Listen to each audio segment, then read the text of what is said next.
In the traditional motion picture story, the villains are usually defeated. The ending is a happy one. I can make no such promise for the picture you're about to watch. The story isn't over. You and the audience are part of the conflict. More human beings were slaughtered in the 20th century than in all previous centuries combined.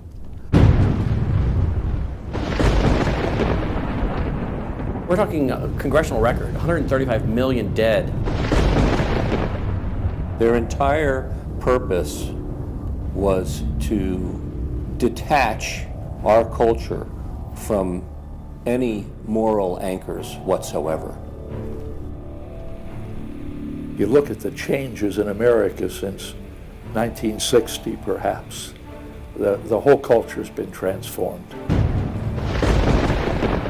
They're coming out of the belief that the village should raise the child. The village means the government. They have deliberately destroyed the American family, understanding that's the foundational block that builds a society. We've come from Norman Rockwell's America to Hugh Hefner's America. If we lose the Judeo-Christian framework, we're lost forever. The left wants you to think that the cultural changes that have taken place in America since the 1960s have done nothing but progress us forward toward a brave new world. They look at what holds society together, they understand it, but they don't want that. They want change, and they will subvert and rot every good and decent thing we believe in because they have a vision for a new society, and that must mean the replacement of the old society.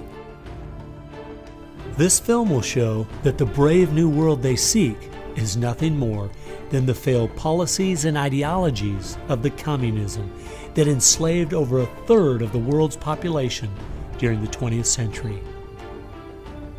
It will show that most people on the left aren't communist, just the useful idiots Lenin spoke of, being used to promote a socialist agenda, which is the first and necessary step toward communism. They basically try to say that the state itself is ultimate, that there's nothing, no law higher than the state, and if there's no law higher than the state, there's no appeal against it. History has proven beyond any doubt that the free enterprise that freedom produces provides more for anyone willing to work than any other system. So why would the left still be pushing their socialist agenda on us? I mean, it's really just microwave communism. There's only two possibilities. They're either ignorant or they're evil. From my investigation over the last 2 years into what has caused America's drastic decline, I'm sorry to say the left won't be able to use the ignorant card. They've left too much evidence of their agenda in their books, articles, and speeches. No, America has an enemy that is getting very close to accomplishing its plan of destroying the greatest country in all world history. Once people figure it out, they're going to do what people everywhere do. They're going to start protesting, and they're going to start revolting. And when that happens, that's when the powers that be feel threatened, and they use the power that they have.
This story really begins for me back in the summer of 1992.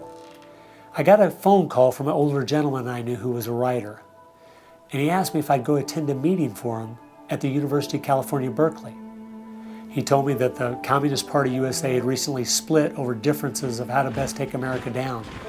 Some were wanting to still work toward a violent revolution, while others were wanting to focus their efforts on using public policy to subvert America from the inside.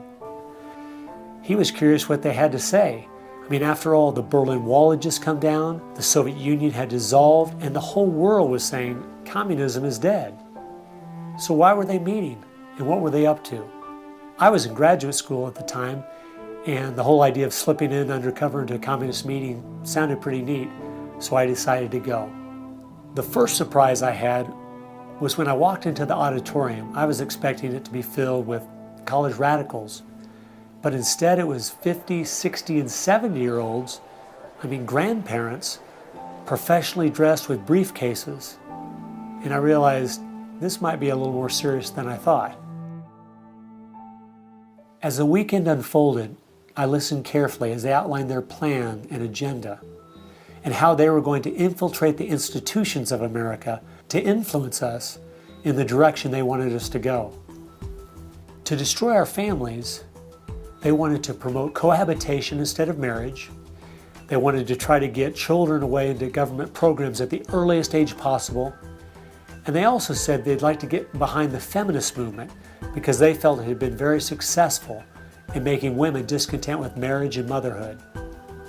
To destroy business, they wanted to get behind the environmental movement. And in 1992, the environmental movement was very modest, but they thought it was the only vehicle capable of creating enough regulation and red tape to discourage business growth.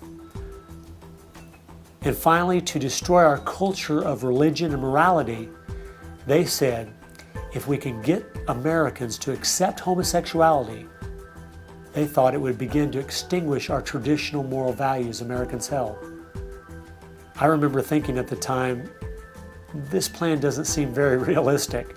It's not something I'll need to worry about in my lifetime. It was 15 years later, I was appointed by the governor to be a state representative in the legislature. I'd only lived in my district for 2 years, so I thought it'd be a good idea if I wrote a monthly letter to the editor. Each month I wrote on a different topic. In January 2008, as I was contemplating what to write my letter on, I thought back to the meeting in 1992, and I thought of the goals they'd outlined and where America was today, and I couldn't believe how successful they had been. Our families were totally disintegrating.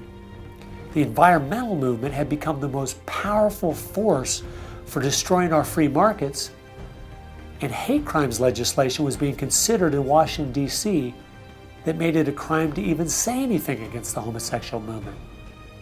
I realized people needed to know what was going on.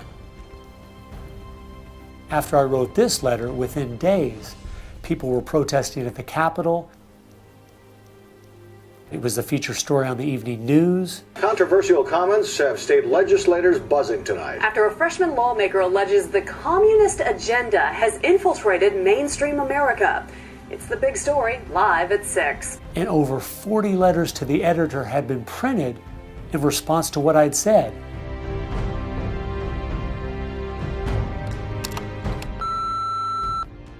Hey, I just wanted to give you support on your newspaper article. Don't let them grind you down. Bye. I realized then I'd hit on something. One of the letters written in my defense stated that a book from 1958 had outlined a similar agenda. And this got my attention. The book was The Naked Communist by Cleon Skousen, who had been a former FBI agent. And inside the book, it documented 45 current communist goals from 1958.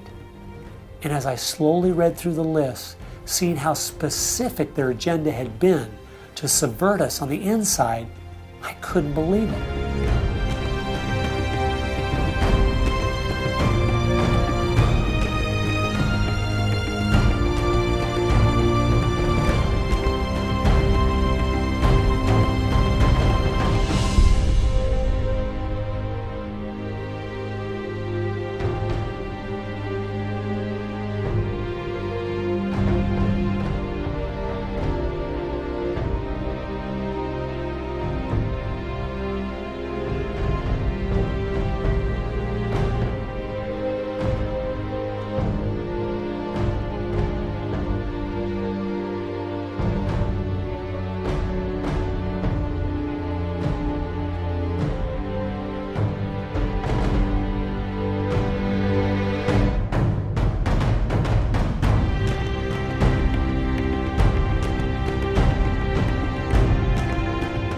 They'd accomplished almost every single one of them, and nobody seemed to be noticing.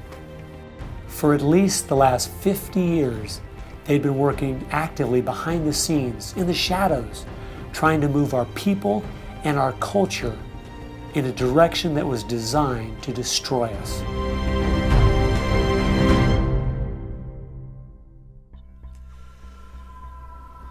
Someone needed to find out the truth of what had happened to our country. Could all of these very specific goals have been accomplished by accident? Or was there something there, under the surface, intentionally rotting away America's culture? I decided to go and get the facts from some of my favorite writers and speakers around the country. These are a few of the questions I asked them.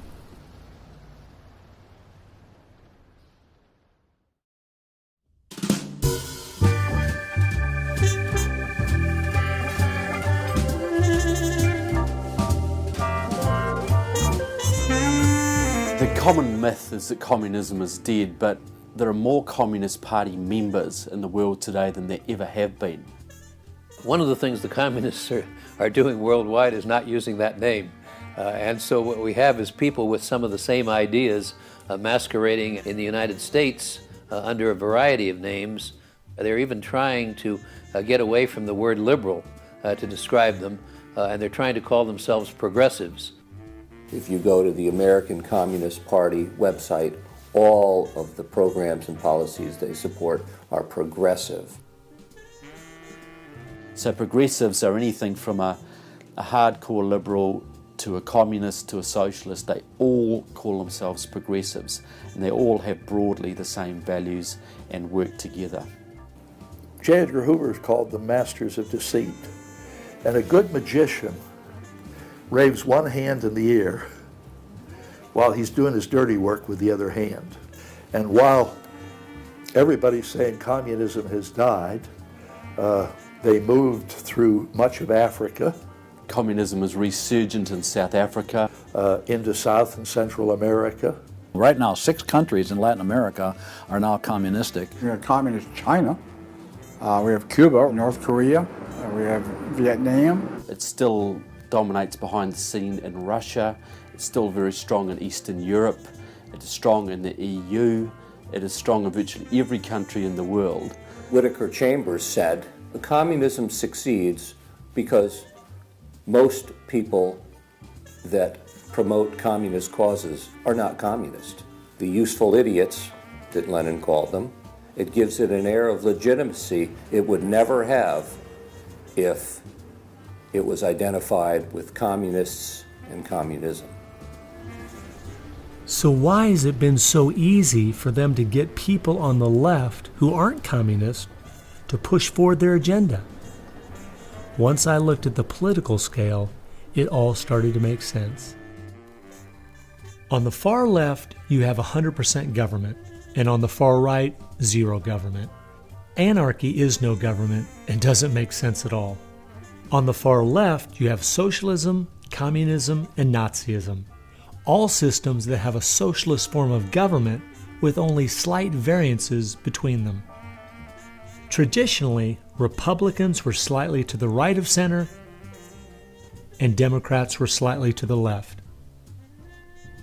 In recent years, though, through the radical influence of the media, Hollywood, and the multitude of Marxist professors in our universities, both parties have slid to the left, with the Democrats going so far they have openly joined hand in hand with the radicals. That's why they all work together. All the groups on the left now have the same goal, a socialist America. I thought we were over communism. I thought, okay, we won that battle. The Berlin Wall came down. Ronald Reagan won the day. We've got to look and see how he fought this, because we're fighting it again on American soil. Not hostilely attacking us like we feared in the Cold War. It is from within. And it has no opposition, none. And that's the frightening thing.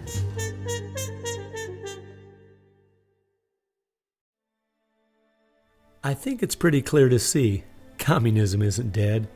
They now disguise it by calling it different names, but the ideas behind it are alive and well.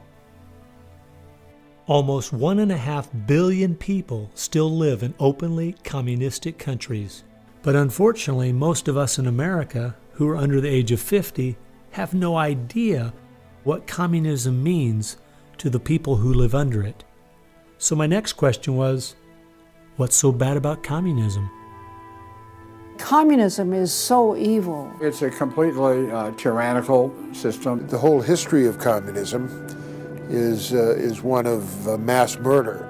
Tens of millions of people brutally murdered by the communists. The mass murder of more people in times of peace in all the wars of history combined. Each of those countries where they have taken control, millions have been murdered.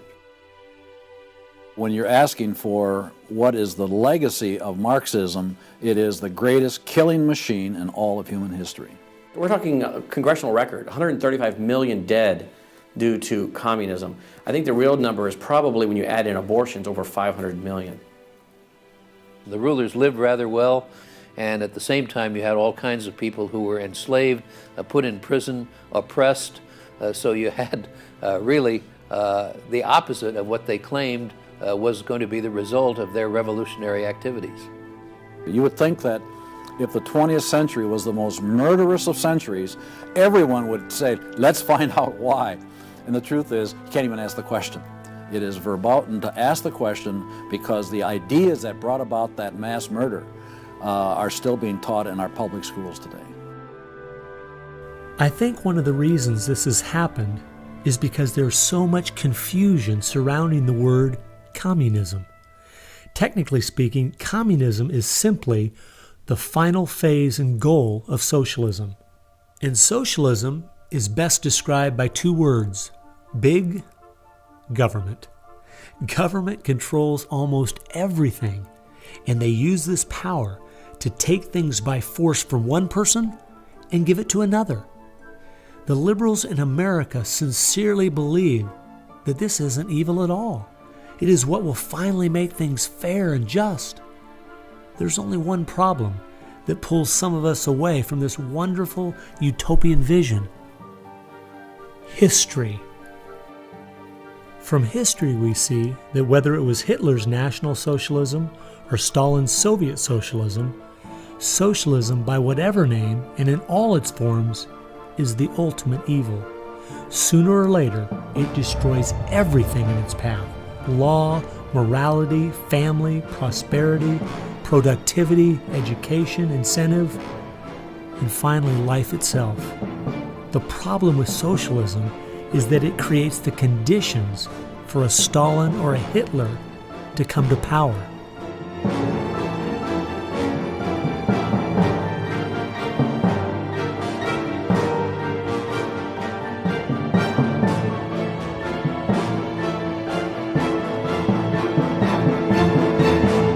And that's why communism has such relevance today.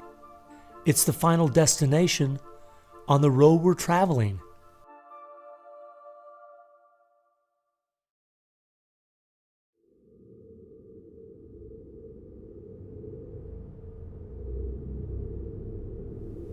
Friedrich Nietzsche tried to convince the world that God was dead.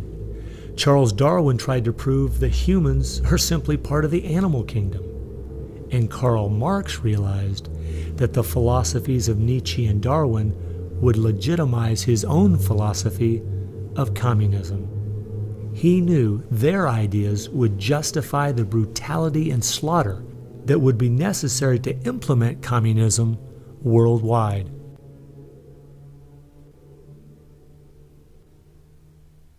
It was in March of 1883, Karl Marx, the father of modern-day communism, died. The assumption that communism would die with him was a logical one, since only 9 people attended his funeral. In October of that same year in London, England, a group was forming called the Fabian Socialist Society. The Fabian Socialists decided that they were going to socialize the world incrementally. They called it socialism by evolution instead of Marxist socialism by revolution. It always worked in tandem with the communists. Some Fabians were also communists. There was a bit of interchange of membership. The Fabian socialists are slowly but surely bringing about the socialization of the world. Europe is pretty well done. They are now working in Latin America. Latin America is not just socialistic in many countries, they're all already Marxist. You have hardcore Marxists in Venezuela, in Nicaragua. El Salvador just went communistic, and of course Fidel is sitting right there laughing at this whole thing. And we haven't even figured this thing out yet. We don't even know there's a red plague coming up to meet us. We think that we're just going to watch the cartoons on Saturday morning and everything will be fine. They had a lot to do with bad stuff happening. There are two things I found that gave me a good idea where the Fabians were really coming from. First of all, their symbol was a wolf in sheep's clothing. And secondly, George Bernard Shaw, who was a leader in the Fabians for almost 50 years, said, quote, "I am a communist, but not a member of the Communist Party. Stalin is a first-rate Fabian. I am one of the founders of Fabianism, and as such, very friendly to Russia," unquote. Fabians eventually begat the Students for a Democratic Society, which begat the Weather Underground, which begat basically the social changes that have happened in America in the last 40 years. Many of the SDS members from the 1960s still have an incredible influence on the direction our country is heading. One is the Reverend Jim Wallace, who was president of SDS when he was a student at Michigan State University. And yet today, he is the spiritual advisor to the President of the United States. They've been friends for many years. They go back to Chicago and the Chicago politics crowd. And during the Vietnam War, he was rooting for the Viet Cong to beat the United States Army. And when they did, he just couldn't believe it. He said it was one of the happiest days in his life. And another leader in the Students for a Democratic Society and founder of the Weather Underground is William Ayers, who has been a longtime friend and neighbor of President Obama. It came out in 2009 that Obama's book, Dreams from My Father, was even written by Ayers. So the influence from the Fabian Socialist Society goes right into the White House.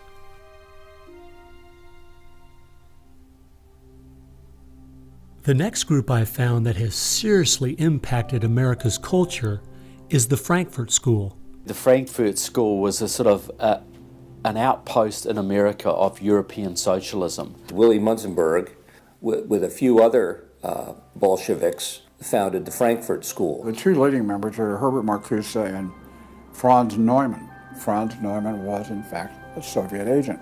Their entire purpose was to stand the entire educational system of the West, and the United States in particular, on its head. Bertrand Russell, who worked with the Frankfurt School, said, "By using psychological techniques to teach the children, we will be able to produce, quote, an unshakable conviction that snow is black," unquote. They established a school here with the help of John Dewey. He helps bring these German intellectuals to America in 1933, drop them down at Princeton, Berkeley, Brandeis, to go after education and media. Included in those goals were the teaching of homosexuality and sexuality to children, the promotion of excessive drinking, and destruction of religion in the United States. That was a big one. And they basically started the social rot. Willy Munzenberg said, "We are going to make the West so corrupt it stinks." I love spending time with my family, July 4th, baseball, and apple pie, and my mind can't even comprehend that there were groups of intellectuals back in the 1930s plotting and planning how they could make America so corrupt it stinks. There are certain lines and certain limits, and the left has always pushed it as hard as they can, as far as they can, and will protect any pornographer, any deviant, any any negative cultural form they can find, basically to degrade the culture. And that goes right along with the feminism of today, which was part of the Frankfurt School's desire to destroy a patriarchal society for a matriarchal society. In other words, remove the father as the loving provider, discipliner, discipler, leader of his home, where you instill virtues and integrity and modesty. That's been broken down on purpose because they knew if they could destroy the family, they could destroy a nation. And instead of having a father who leads and disciples and protects the home and provides for the family, the government steps in as a nanny state. The Frankfurt School developed the concept of cultural Marxism. Penetrate the culture, take it over, and then everything else will follow. And of course they did that, and today we've had a complete cultural revolution. As many people in America are familiar with the phrase "make love, not war," that actually came from Herbert Marcuse, who was with the Frankfurt School. So these guys went after education, they went for media, and they've been very successful in changing the entire worldview of Americans through what they call political correctness, but it's really cultural Marxism, with the goal being to destroy Christianity, then create chaos, and then move to their ultimate goal, which is from cultural Marxism to traditional Marxism, which is socialism. Most of the strategy to remake America from within started with Antonio Gramsci, who wrote over 2,000 pages back in the 1930s outlining how to take a Judeo-Christian culture down from the inside. The plan he suggested has been the main focus of the left ever since. Antonio Gramsci was a neo-Marxist philosopher. Antonio Gramsci was an Italian communist. Antonio Gramsci is probably the biggest troublemaker in the world. He's probably got more responsibility for our social ills than anybody else on the planet. He knew of the importance of undermining the morals in the character of this country. Because America had a strong Christian heritage, you had to attack the culture. You had to change the culture. Even to pornography, into areas that most people normally wouldn't accept. He said that we're going to destroy the West by destroying its culture. We're going to infiltrate and we're going to turn their music, their art, and their literature against them. That means that you penetrate the universities, you write the books, the novels, the poetry, the music, the book reviews. And once you control the culture, then you can sort of shape the thought of rising generations. He differed with Marx. Instead of, for example, destroying the church and the other basic institutions, he said infiltrate them and use them to change the culture. What Gramsci had to say was that this is the way that government is perpetuated and society is perpetuated is through these churches, because they set the standards, they set the framework of the way people live, of rules, how a family should be structured. He didn't want a revolution on the streets that would be overturned by the police the next day. He wanted to change society over the long term so that we'd have a revolution without us even realizing it, basically. And the communists have been very effective in promoting their ideology in Hollywood, in the mass media. And I think he was quite right. I think that's exactly what has happened. I think that's the way it's worked. I think it's working that way now. And that's where a lot of these people come from. And that's been the big success story of communism in the last 50 years. It's the professors, it's the educationalists, it's the journalists. They are the shock troops, the Gramscian shock troops of the future. And one of Gramsci's all-star disciples, Saul Alinsky, became one of the most influential radicals of the 1960s. Well, Saul Alinsky was a prominent radical in 1930 Chicago. He worked closely with the Communist Party. He used to go down and train at the rifle range with Leon Dupre, who was later a mentor of Barack Obama. And they used to train to shoot because they knew the revolution was just around the corner. But that didn't come, so he got a bit more subtle. Well, Saul Alinsky called for a community organizer to stir things up, to create agitation. In fact, he said, you'll be accused of being an agitator, and that's exactly what you are. He wanted the haves and have-nots fighting with each other. It wasn't until I was watching an old film from World War II that I realized what the left has been doing in America to pit the poor against the rich, blacks against whites and the young against the old, is the same tactic Hitler used to disunify Germany. You see, they knew that they were not strong enough to conquer a unified country. So they split Germany into small groups.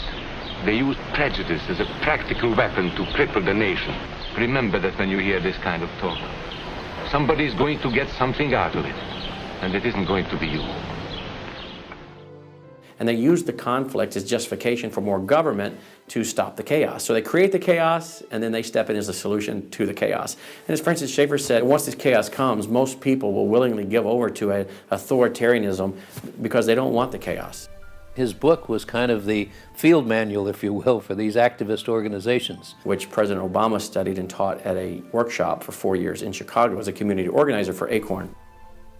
As I was reading through Rules for Radicals to see where he was coming from, I just happened to take a look at the dedication in the front of the book. And this is what I saw. Quote, "Lest we forget at least an over-the-shoulder acknowledgement to the very first radical, the first radical known to man who rebelled against the establishment and did it so effectively that he at least won his own kingdom, Lucifer," unquote. Saul Alinsky from Antonio Gramsci has had an incredible amount of influence on our president and on our society, and he dedicates his book openly to Lucifer, Satan. I think that says more about where their ideas and plans are based than anything else. You asked what Saul Alinsky's impact is on the leftist movement today, and it basically defines it. It defines it. Saul Alinsky took the best of Gramsci and the best of the Fabian socialist ideas, combined, repackaged, and sold them to the 60s radicals. After studying Alinsky, Richard Cloward and his wife, Frances Fox Piven, came up with what is today known as the Cloward-Piven strategy. Now, their idea was basically that to destroy society or destroy capitalism per se, they needed to overload the system.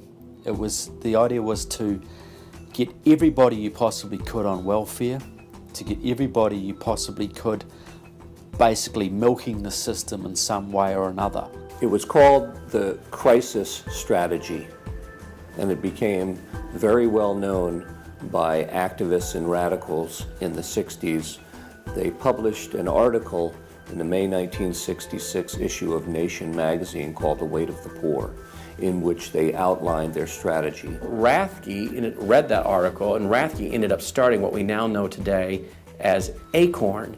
And of course, Cloward and Piven had been studying Saul Alinsky.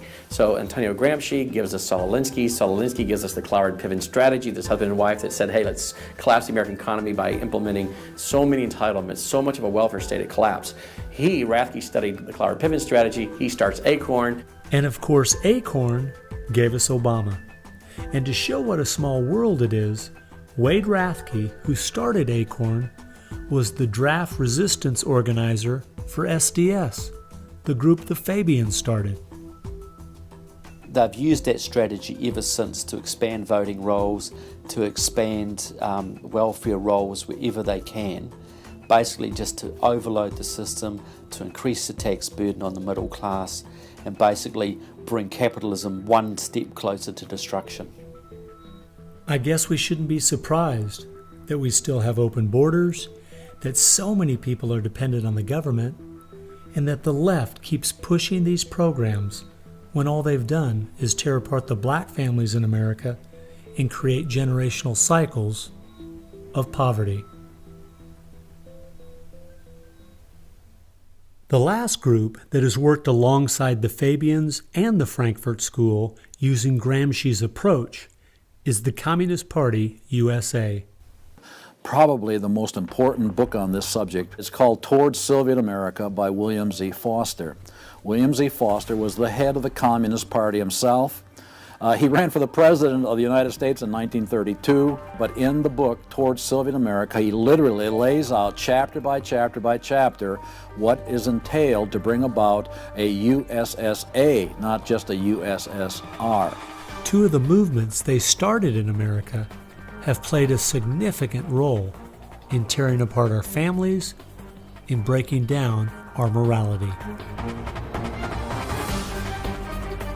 Betty Friedan is credited with really starting the feminist movement in this country. The purpose really was to attack full-time homemakers, to get them out of the home, to make them think they live dreary lives, to make women feel they are victims. It's the science of victimology. And that is so unfortunate, because the American woman is the most fortunate class of people who ever lived on the face of the earth. And to try to tell them that they are victims of an oppressive, unjust patriarchy is just a grievous lie. But unfortunately, they are teaching young women that and have been doing it for many years. While Betty Friedan was pushing her book, Feminine Mystique, she implied that she was coming from the point of being a frustrated housewife herself and just wanted to be a help to other women.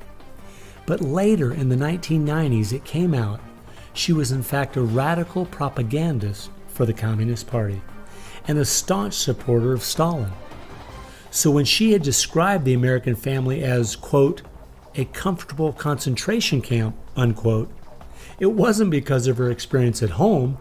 It was because she was just doing her part to dismantle our families.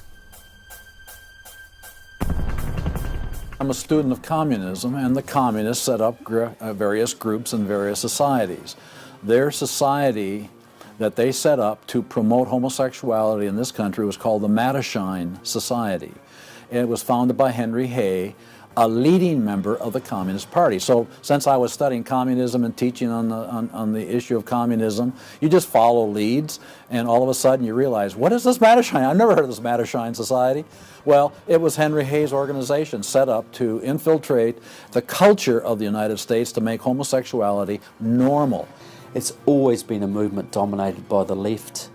It's all these so-called isms. You'll find there's a communist or a socialist behind every one of them, and you'll always see their targets. It's basically the traditional family unit. The war is still against the family. If you go back to the Communist Manifesto and read Karl Marx carefully, the war is against what they called the bourgeois family, which was really the biblical family, father, mother, and child. They want to plow through marriage. They want to change the very definition and meaning of marriage, because their open door to engineering society in this utopian way is blocked by the very values of our Christian civilization that's taught through marriage. And so the left just has got to destroy the family, because if there's any one thing that will prevent the left from carrying out its agenda, it's healthy and strong nuclear families.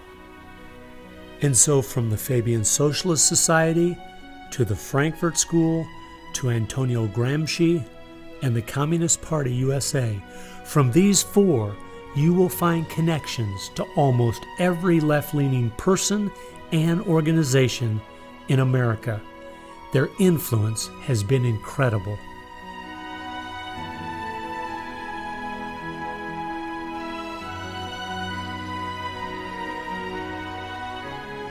It was in the 1960s, all the groups on the left seemed to realize Antonio Gramsci was right.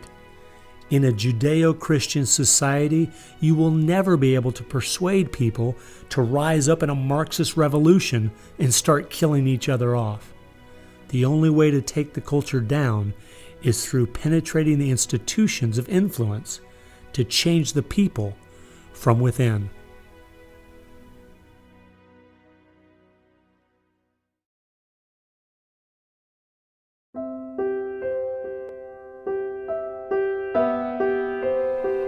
I guess the biggest surprise I had while studying these four groups was seeing that a large part of their agenda was trying to make us an immoral people. The communists knew in the 1930s and since that time And the leftists know today that if you can break down the cultural traditions, the basic rules of morality, then it's much easier to move people in different directions that are counter to the good of society. They recognize that it's all part of the same fabric. Their ideologies all work together to break down families, to break down the sanctity of human life, the value of human life, to break down the idea that there is a God that we are accountable to. They essentially are validating the Judeo-Christian worldview by the very things they attack. Because in their effort to destroy our culture, they know that they have to go after the very things that the Judeo-Christian tradition honors and values. Morality, belief in God, faith, the importance of family, the sanctity of life, the sanctity of marriage. It's amazing our enemies could see our morality was our greatest strength, and yet so many Americans don't seem to get it. Morality is simply having the character to do what you should do instead of what you have the freedom to do. And that's the only way freedom works. A people cannot be given freedom without morality, or they will self-destruct. And that's what we see happening in America today. The bottom line is freedom and free enterprise are simply fruit on the tree of morality. Our founding fathers clearly understood this principle, and so do our enemies.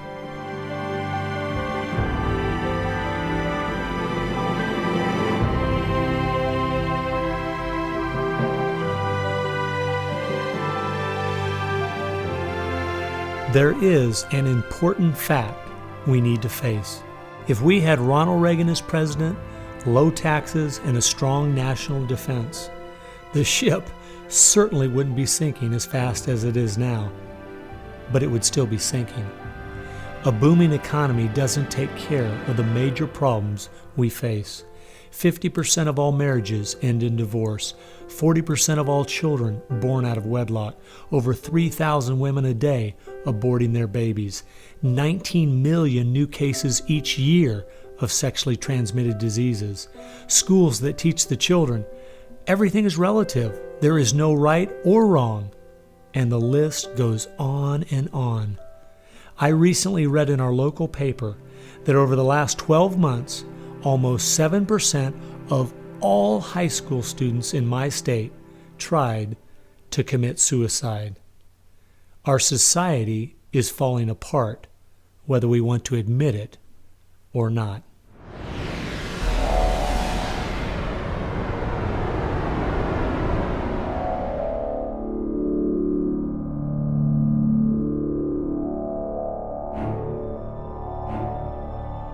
Karl Marx had the insight to see that dethroning God and destroying capitalism went hand in hand. As you attempt to dethrone God by erasing the morality in a society and destroying his institutions, the family and the church, you are destroying capitalism. Because as the families fall apart and the church loses its influence, society starts to crumble. And then government has to expand to pick up the pieces. The question, as Whittaker Chambers put it, was God or man? God or man? Karl Marx was an atheist. Marx's philosophy was that people existed for the benefit of the state.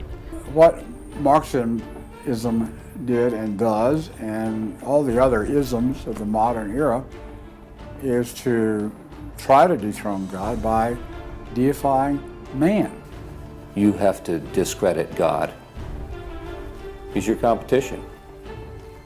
The 20th century ushered in several ideologies that sought to devalue God and elevate man. Communism, relativism, humanism, they all deny that there's a God, and they claim that by doing so they're really elevating man. But if you look at how each of those philosophies end up working out in real life, there are always some classes of human beings that don't deserve the same value or rights as anyone else. To turn it around, to believe in freedom, the way we have been raised, you have to believe that there's something precious about every human person. And of course, that's from the Bible. Imago Dei, we are all created in the image of God. Therefore, Every human being is entitled to respect and dignity and freedom, and that is distinctive to biblical religion. You don't find anywhere else. Almost all the ideas that have made America such a unique and great country our founding fathers got straight out of the Bible. I guess that's why the left only has a problem with one religion, biblical Christianity. They never complain about separation of church and state when it comes to Islam, Buddhism, Hinduism, or any of the other religions. In fact, a couple years ago, the Dalai Lama came to my town, and during the school day, at taxpayers' expense, thousands of our local school children were bussed in to hear him talk. I wonder if they would ever do that for someone like Billy Graham. No, they must destroy the Bible's influence in America so they can step in with big government in its place. It's an age-old question. Are we going to believe in God, or are we going to play God ourselves?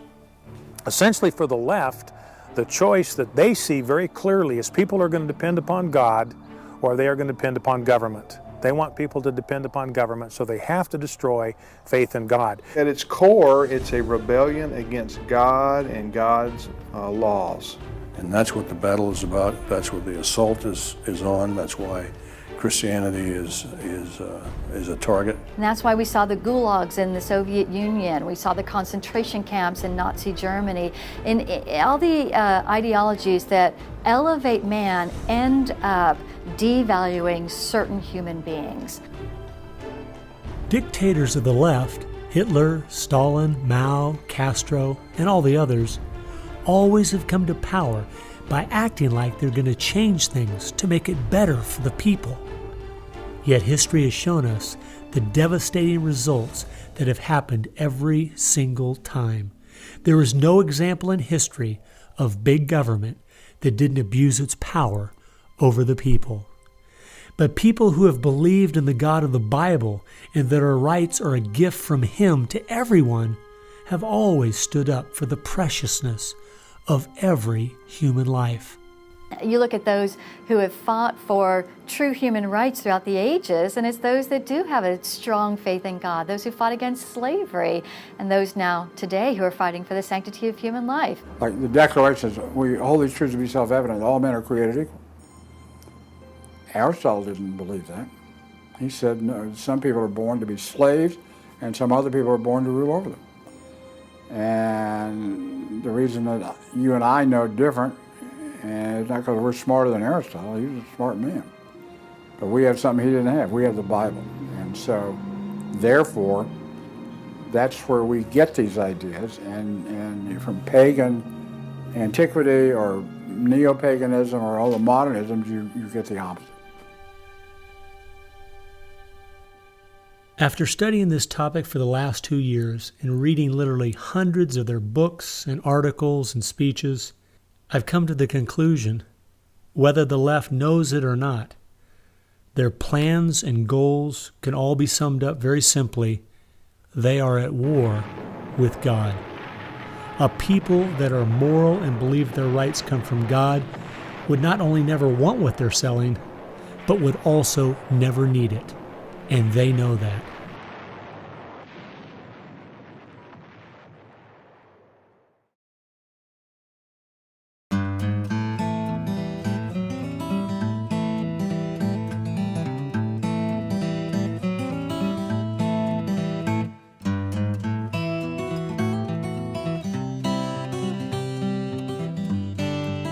It's obvious if you're trying to subvert a country, you want to control the news. You want to control public opinion. And a lot of people realize, well, there's a biased media, and most people know that. Even the Washington Post admitted it. Yeah, we were biased for Obama, so what? And when you enter into the equation, so what? That means the biases, the opinions of the reporters enter into what is news. They decide whether you have a right to know. And it's no longer a bias. They turn from just political bias to activism. They go to the places that influence, or I should say, where they can have leverage. Generations of journalists have been trained to interpret events, interpret the news, not report the facts, interpret the news. They do not deal in facts because facts aren't effective for them. They have very few facts on their side. They've gone into and penetrated these major areas to where they can influence it in the direction they want to go. We've seen a massive shift away from old-fashioned objective news reporting to what he called interpretive reporting, what others call advocacy journalism. And it's advocacy for a cause. And as a result, we have a news media in the United States that is extremely liberal at the present time. Which was a major, major goal, to control not merely the newsprint, but the television media and Hollywood. Stalin said himself, if I could control Hollywood, I could rule the world.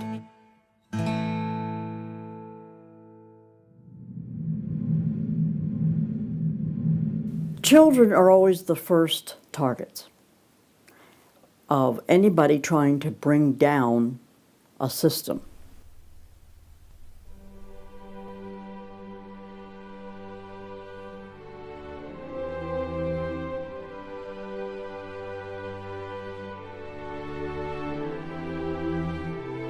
John Dewey is believed to be the most influential man in the whole area of public education.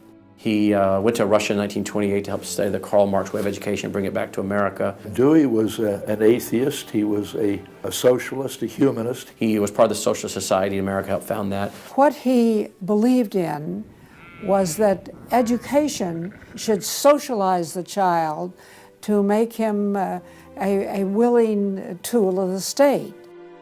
It might be surprising to some that the man who is still idolized as the father of public education in America is the very man who did everything in his power to dumb down our children so that they would willingly accept his vision of a socialist America. It started with Dewey in the early 1900s. It expanded, really expanded since the 1960s. The hard left gets control of the teachers' unions and the training colleges. If you've got those two institutions, you can pretty much dictate all educational policy. The people who were demonstrating against our country and against our government in the 1960s have now become tenured professors in the universities. So they're the ones who are writing the textbooks, teaching the teachers, running the teachers' colleges.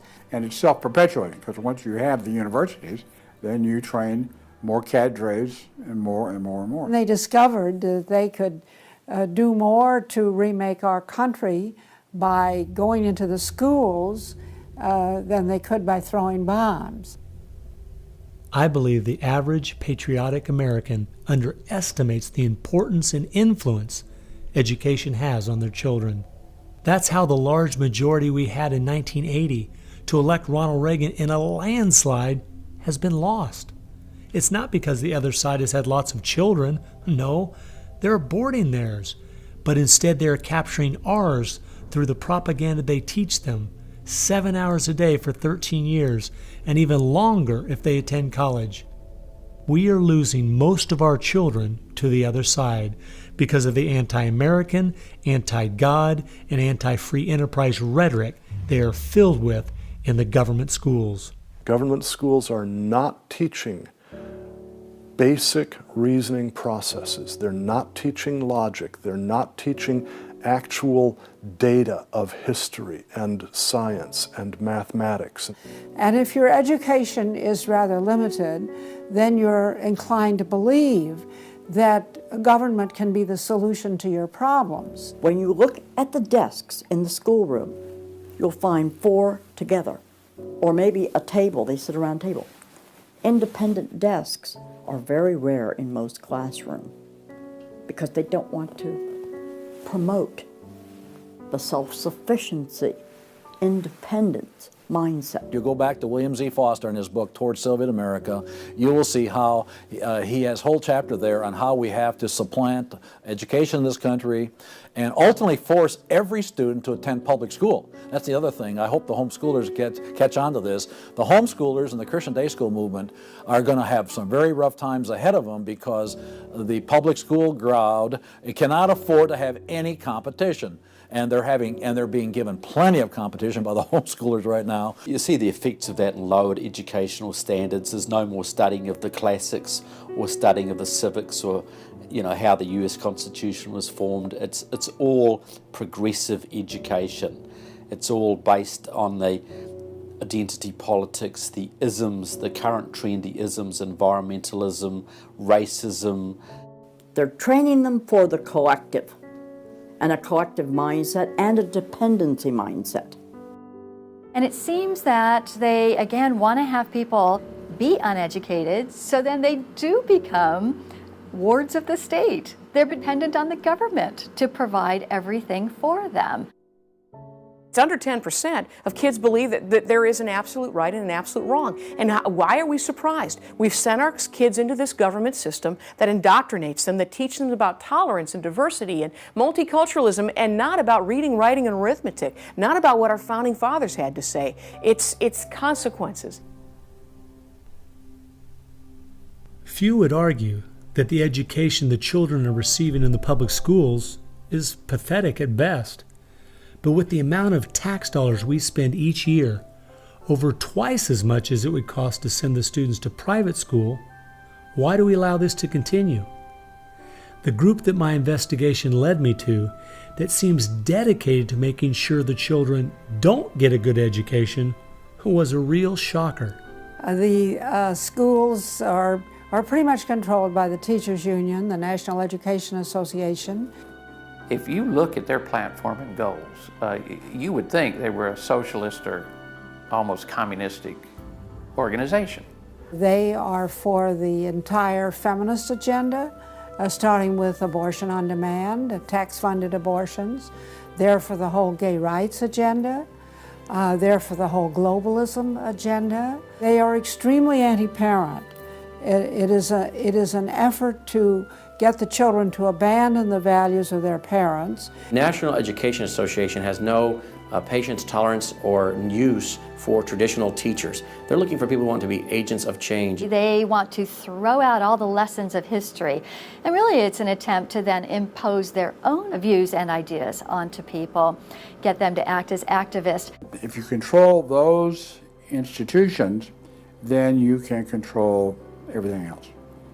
It's all public schools, all for their jobs, and they have gotten behind all of the radical kinds of curriculum that's being introduced. They're for it 100%. They've had a tremendous effect on public education. It's not positive. We also see immorality being promoted through our schools. The kind of sex ed curriculum that is being used and paid for with our tax dollars would shock most parents. I think one of the main problems we face is parents naively thinking that the schools are the same today as they were when they were young.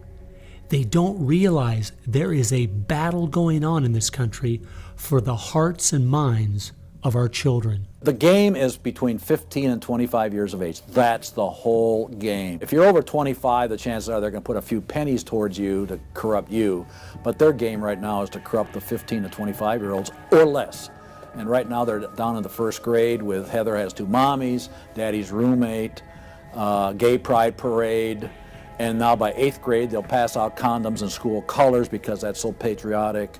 And it's perfectly obvious that you get a hold of the child early, you can change his values away from his parents' values and get him to follow you. And they're very open about saying that. The National Education Association has passed resolutions saying they want children from birth.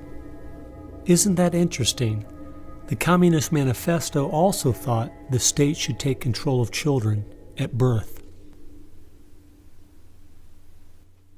The left has always been good at disguising their real agenda by coming up with phrases made from words we are very familiar with, but then giving them new definitions.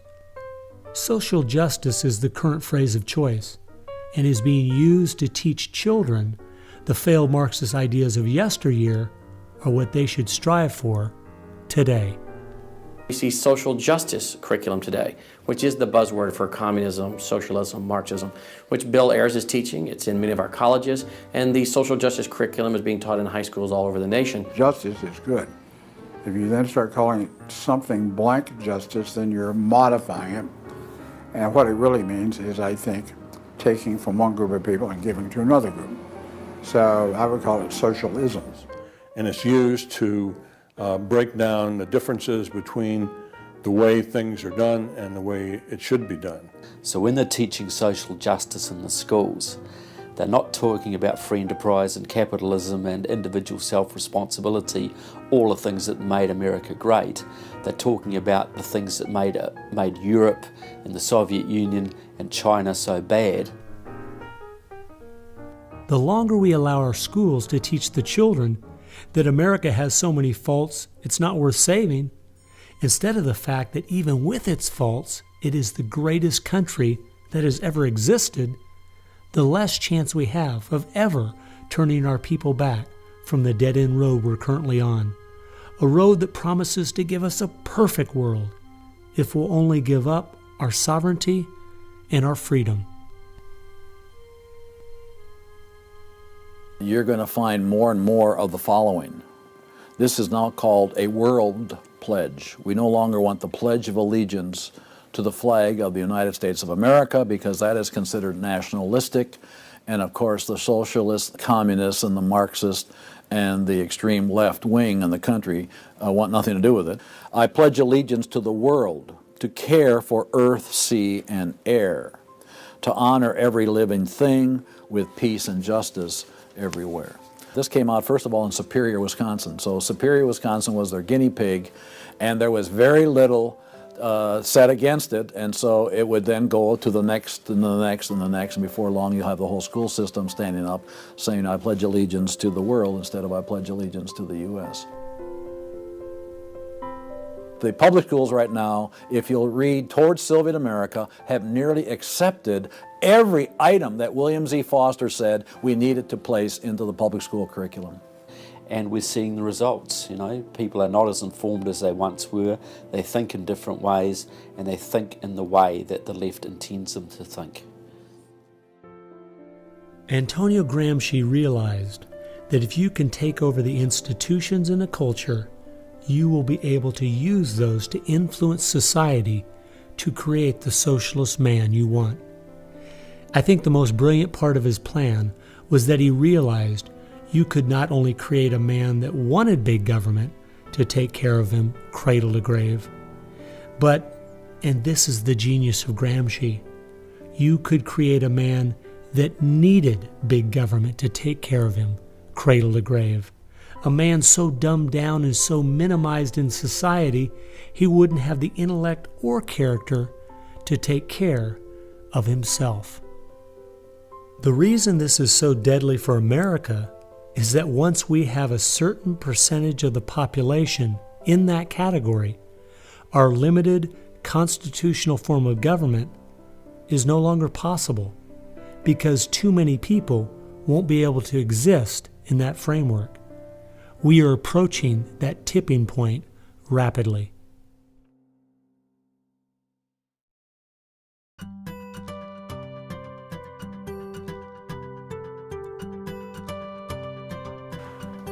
If you can persuade people that government should be in control of the distribution and use of energy, you can persuade them, or rather, you have persuaded them of the necessary and sufficient condition for government control of the most intimate aspects of our lives. One of the main thrusts of socialism these days is obviously through the environmental movement. You know, one hates to pick on Al Gore too quickly and easily, but I read the whole of his book, Earth in the Balance, Ecology and the Human Spirit, back in 1992 when it was first published. And if you know anything about the history of political philosophy You read the last chapter in that called A Global Marshall Plan, and you understand that there is no way to implement what Al Gore was calling for in 1992 in that book, except by means of totalitarian world government. Patrick Moore, who was a co-founder of Greenpeace, and he was a very dedicated environmentalist, quit Greenpeace when he realized that it had been captured by radical leftists who were intent on using the environmental movement as a vehicle to destroy capitalism. How many factories work when there's a power outage? None. You want to hurt business, you want to drive down industrial production, you just drive up the prices of energy, you just diminish its availability, and the easiest way to do that is to make people scared to death of the cheapest forms of energy, which are fossil fuels, oil, coal, natural gas, and nuclear energy. They had already made people afraid of nuclear because of irrational fears, but then they had to figure out a way to make them afraid of fossil fuels. Well, the way to do that was to say they're going to cause catastrophic global warming. So I used to think this was just one great big distraction. If they want to put their energies toward the environment, but now I see that this is now being turned around and used as a tool to further a socialist agenda. Charles Rubin, a political scientist who wrote the book The Green Crusade, has told this story extremely well. Environment comes from a French word meaning surroundings. Well, now, what is surroundings? Everything around you, right? And so, as Rubin points out, environmentalism is literally everythingism. And so, if you were a socialist committed ideologically to the notion of government having control of everything about our lives, and you saw that you were losing the contest in terms of the creation of wealth and its distribution to capitalism, you had to find some other basis on which to promote your vision of government and to pursue its implementation. Environmentalism, or everythingism, was the perfect card. In December of 2009, when the ClimateGate scandal broke open and it became public that even the leaders of the movement knew the whole global warming idea was a farce, it wasn't them just having bad data, we as Americans knew once and for all that this movement was simply part of their agenda. It's my guess that regardless of the evidence that comes out against them, they will not let this tool they have waited the last 100 years for go to waste. A tool that gives them the absolute power and control they want, but allows them to get it under the guise of saving the planet.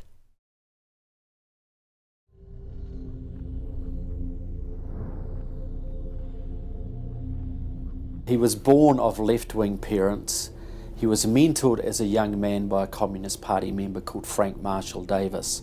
Now, Davis joined the Communist Party in Chicago, and he was very well connected there.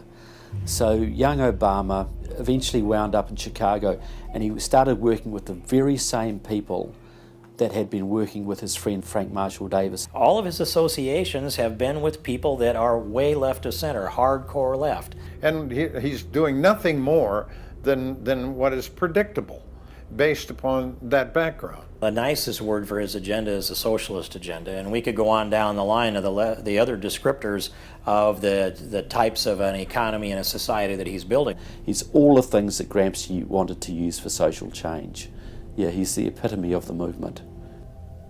If you think there's no way that so few could be so effective, consider this. When the Communist Party USA split in 1992, the group that formed was the Committees of Correspondence, and it was their meeting I attended that summer at Berkeley. As I started researching that group, I saw that many of the same people who started or have worked with the Committees of Correspondence and its sister organizations were the same people who were involved with President Obama's campaign and administration. I found file after file on Trevor Loudon's website documenting with footnotes and photographs these connections. The radical left has been so successful, they have persuaded the American people to put one of their own in the White House. Socialism and Marxism go together like Mary and Mary's little lamb. The general populace knows very little about what the socialists are up to. If you're going to find socialism, you're going to find the hardcore communists right behind it. One of the main avenues has been through what they call the Congressional Progressive Caucus. 20% of the US Congress are members of this organisation. They have chairmanships of most of the major House committees and are easily the single most powerful bloc in the US Congress. And virtually all of them are tied to either Democratic Socialists of America, the Communist Party USA, or other radical organisations. We're literally at this very time watching what's transpiring and has been going on from the Fabian socialist point of view from 1883 to the present. So these guys don't give up. And they're going at a breakneck speed because they know they've got an opportunity now to change America in a way that can never be changed back. And they're going for broke. The Bolsheviks, they're just waiting in the woods and they're just smiling like you can't believe. You just read the Communist Party USA blog and they just can't believe their good fortune. Every time they turn around, they just can't believe this is happening. They're like me. I'm a Christian conservative and I can't believe they've been so successful in doing this. The left has started multitudes of foundations and nonprofit organizations, many of which are using our tax dollars to grind America down.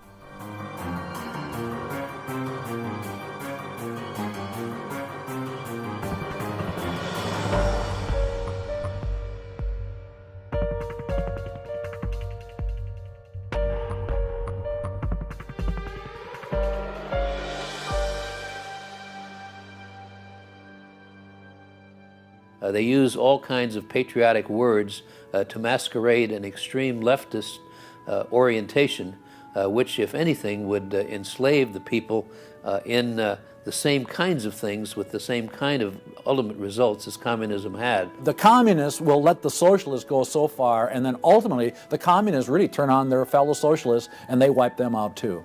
And their attitude, I think, is really probably pretty close. They figure, look, if these socialists betrayed their own country, the chances are, once we get in power, they'll betray us too. So they'll figure, let's just rub them out right now. And at a given point, you'll see in the history of communism that they've been very effective in rubbing out their fellow socialists who brought about their socialism before the Bolsheviks and the hardcore communists with a capital C took them over.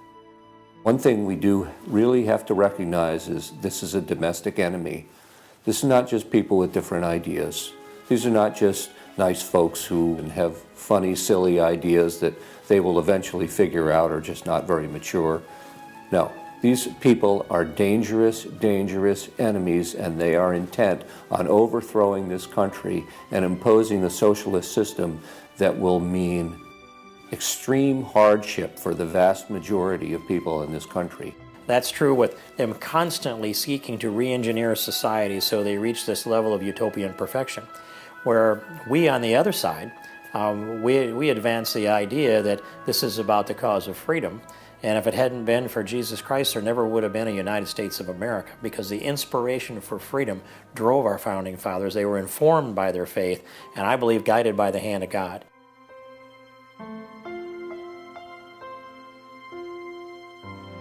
No.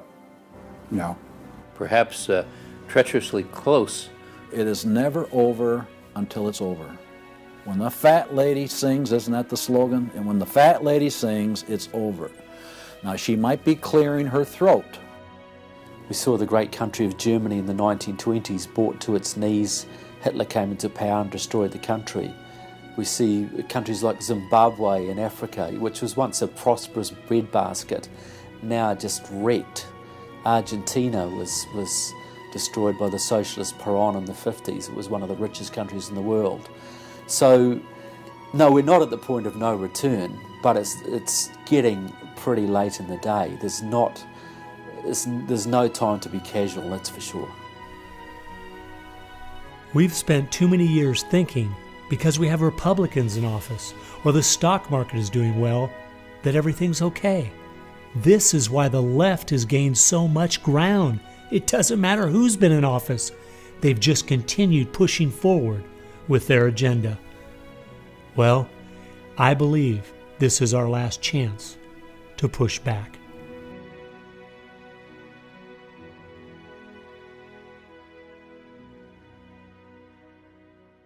If people are looking for something to do, we have our work cut out for us. I believe one of the things that we can do that will have a profound impact in changing America is praying. As soon as we get off our knees, we need to get on our feet. Become educated about what's going on in the country. Spend time reading, understand their philosophy and their goals. They have to master this documentary. They have to go over it a dozen times. It might be having a monthly movie night with family and friends, watching one of the many great documentaries out there about what is going on in our country. One of the things that I think people in the United States who believe in our country, believe in our values, can do, quite frankly, is stand up for those values, to make their views known. And there's times that you got to speak up, and you've got to call things what they are.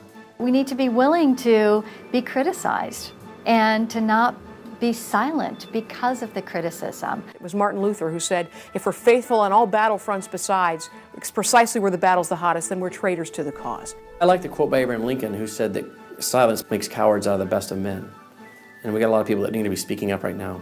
We have an obligation to speak the truth about the policies that are taking us 180 degrees from God's will. Expand within your church. Expand within the people you have contact. Bring them up to speed and knowledge on what's going on. We need to organize those around us. By simply mobilizing the unique groups of people we are in contact with and being their source of information, we can have an extraordinary effect. Lenin said that the organized minority will beat the disorganized majority every time.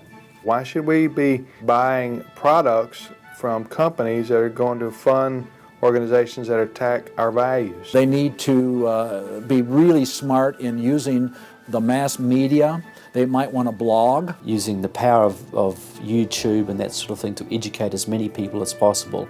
A good YouTube video can reach millions of people. And if Susan Boyle can do it, why can't we? If you do the right kinds of things on YouTube that are creative and do them frequently, you can drive a message through society, influencing millions at almost no cost. We need to be the people who graciously but consistently make contact. And express to those folks we elected what we want them to do, and what we believe in, what we think is right. And if they don't follow those things, then we need to make efforts to get them out and get other people in that will. Pick the good ones and stick to them. Don't waste your time on people who won't stand up for their country.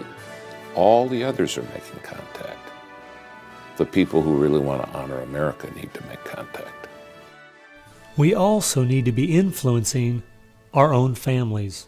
We've got to teach our own children and grandchildren the difference between truth and error, why they believe the things they do, and the true source of America's greatness.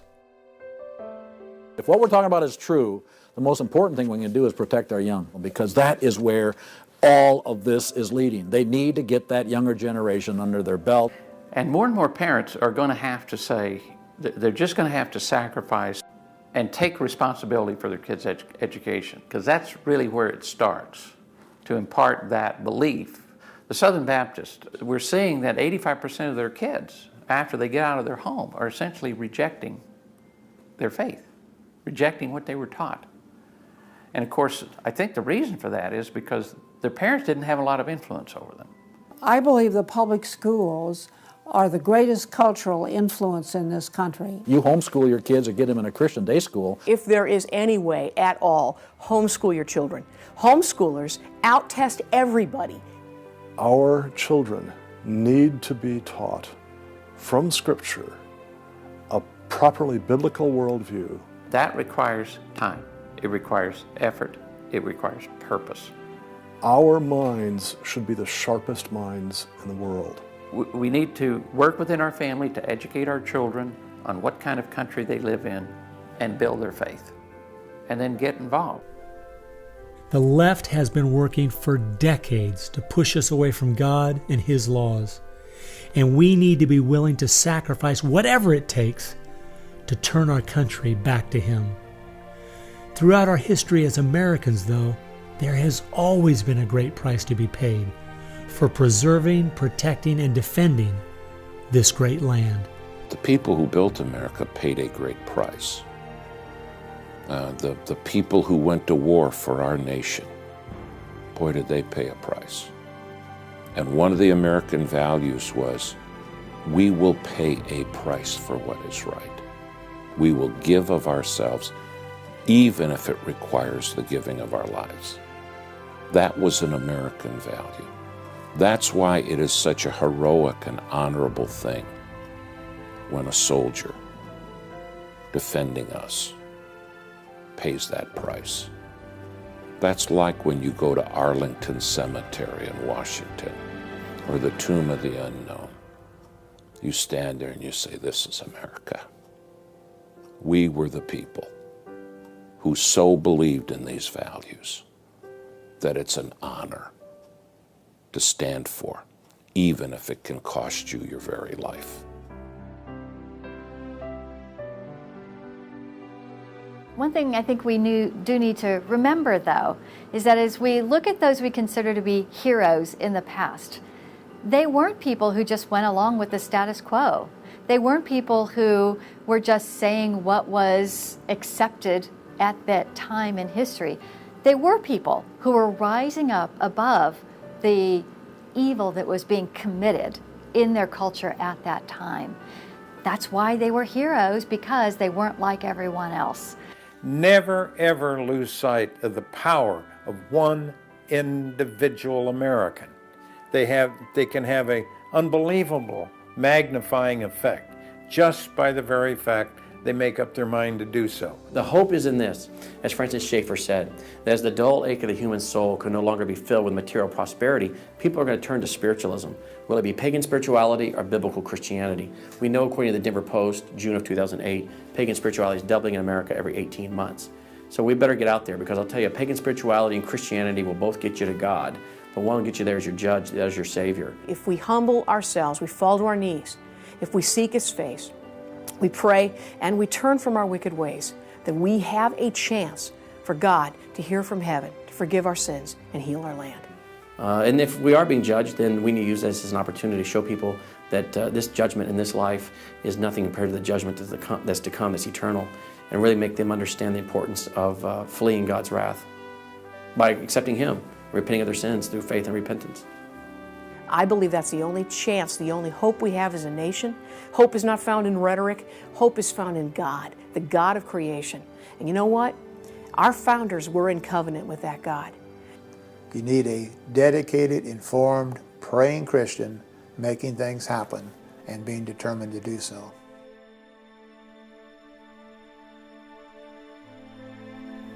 Time has only allowed me to present a fraction of what I found. The reason I called this film Agenda is because I wanted to make a clear distinction between what I was researching and all the conspiracy theories out there. The dictionary says a conspiracy is an evil plan formulated in secret by two or more persons, but an agenda is simply a list of things to be done. At every turn of my investigation, I have found agendas by people and groups of the left outlining their plan in their own words. They've been doing most of this right out in the open. Some of you might be thinking, these Marxist ideas aren't the most serious threat we face.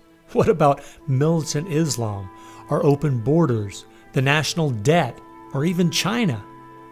Well, I agree. America is facing so many serious threats right now. But the reason I believe this is the most dire is because it's destroying us on the inside. Through the political correctness and dumbing down, it's causing us to lose our ability to call evil evil and stand against it. I fear for our country. If we go along business as usual, not informed, not aware of what's going on, then the very small minority that have a plan and are great at organizing the uninformed and misguided will make sure their plan is carried out. I hope you realize it won't just be your children and grandchildren that pay the horrific price of living in the society they're trying to create. No, it will be far worse than that. Every time a civilization goes down or a country goes down militarily or economically, somebody else fills the gap. Now, if you look around the world now, it's going to be China, which is massively arming. You've got Russia, which is becoming increasingly belligerent. You've got the radical Islamic world, which works hand in glove with the Russians and the Chinese all the time. You've got a virtually red Latin America. You've got a neutral socialist Europe. So America hasn't got a lot of friends left in the world. Now, that's just not going to affect America. That's going to affect every single remaining country in the free world. Who's going to stand up to China if America doesn't? Who's going to stand up to the Russians? Is Europe going to do it? Australia, New Zealand, Canada? Not a chance. If America, and this is the point I think Americans need to comprehend, if America goes down economically, it will go down militarily. If America goes down militarily, we all go down. The free world is finished, and it'll be finished for a very, very long time.